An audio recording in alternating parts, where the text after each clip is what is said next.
Hey friends, David Miller, home studio Primordial Creative, as you know, in Los Angeles, blah, blah, blah. I like making these vlogs. One of the things I loved about Cartoon's Kayfabe channel was that they just turned on the camera and talked, and they didn't have a lot of extra bling, but it kind of ties in with what I was thinking about today, which I was not a participant in the Pink Floyd animation contest. I didn't even know this thing was going on until it blew up on Twitter because the $100,000 prize winning video is this AI generated thing for any color you like. And it's a big deal because there's a lot of entries into this Pink Floyd contest that obviously had like stop motion, claymation, actual animation. I say actual animation because the winner, starts his thing like I used prompts, and I certainly use AI to try and get some things, to try and generate some ideas.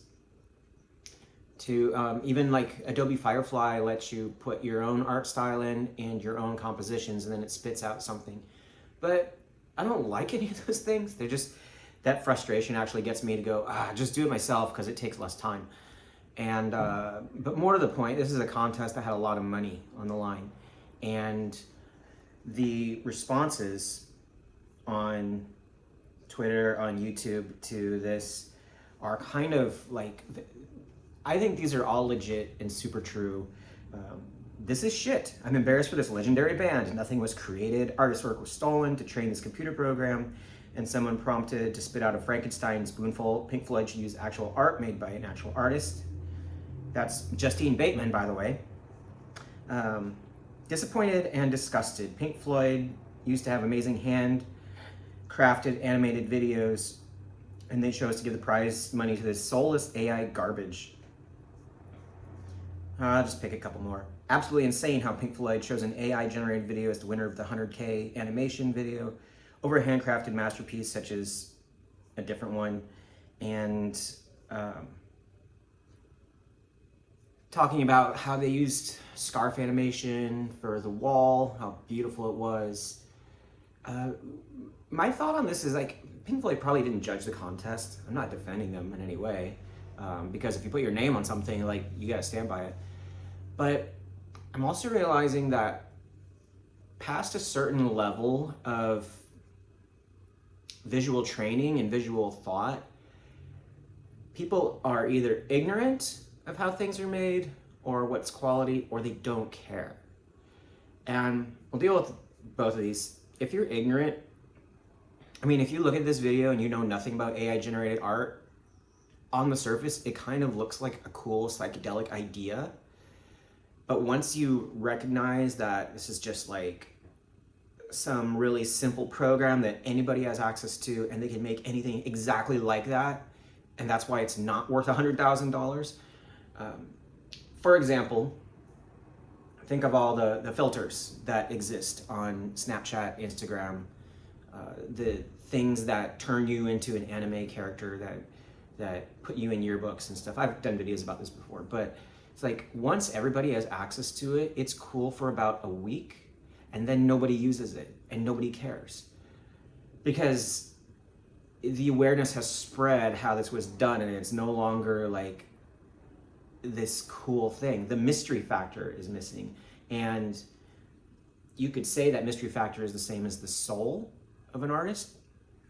I don't know, but I will say that I just have been listening to a lot of Brian Eno, Alan Moore, Daniel Lanois talks, and Eno definitely has room for algorithms taking over what you generate. So generative art, which sort of like blossoms and blooms out of something that you start, but that's not the same. It's just not the same as like, okay, here's, all I have to do is write these particular words, and then it's gonna make this thing. And not only that, but if you go and watch that Any Color You Like video, the style of the AI animation it's just very samey as all other kind of sorry, I'm not going to edit this stuff, as it's the same as all other prompt generated style works. I'm going to do a video at some point where I take the same prompt through Midjourney, Firefly, Dolly 2, and whatever else is out there, and see if it like gets me something that I like, or that I can use as, you know, something I could incorporate into artwork. But the sameness is just, it just like makes itself more and more and more apparent as the AI takeover goes on. Because like when people were messing with Midjourney in the beginning and they were making their like fake sci-fi shows, you'd look at it and you're like, oh, that is funny. Those are cool designs. I do like how it generated this stuff that you couldn't do in the real world, because I was prompting Dolly to give me photographs of grandmas doing like art model stuff. But as time has gone on, you notice, hey, all the people are just standing there. There's no action, there's no composition. They can't do anything that's like hyper violent.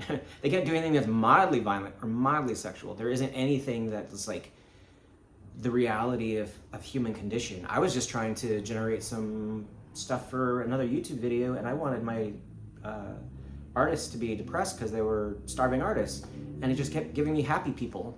It's just happy face, and it was the same. It was all about like 4 diverse people, so men and women of different ethnicities, and they were all smiling and just going about their business. I was like, no, that's not what I want. I want something that has like fucking juice in it, but is not going to do it. And I understand why there's limitations to these things, because you don't want to have every female friend you've ever had be generated into like someone's fantasy. But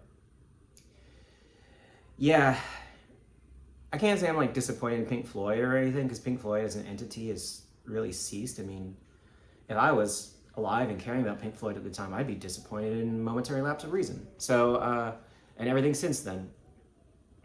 As art competitions go, it's possible that there was some language written in there that said like, you know, certain things are allowed and certain things aren't. I know that's true of most of the art things that I apply for. They'll be like, we do not allow AI generative art, or that they default towards supporting artists of color, or whatever it is. But you know, that language is written into the contest. And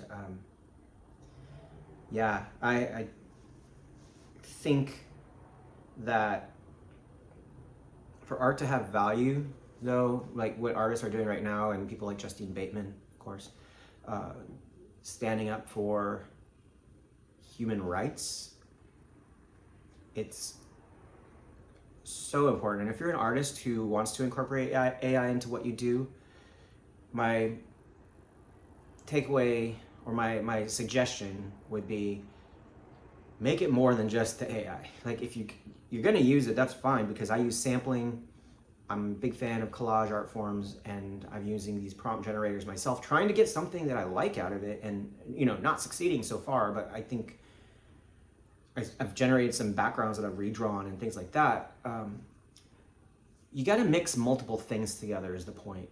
So if you're doing sampling, don't just sample one song, sample 6 or 10 or 15, or make it like, you know, songs and sound effects and human voices and just like mix it up, you know, because it needs to be unique to what you could do.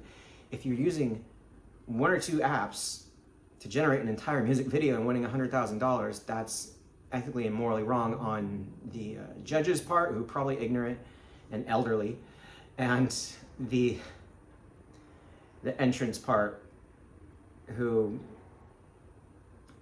really just kind of like went for what was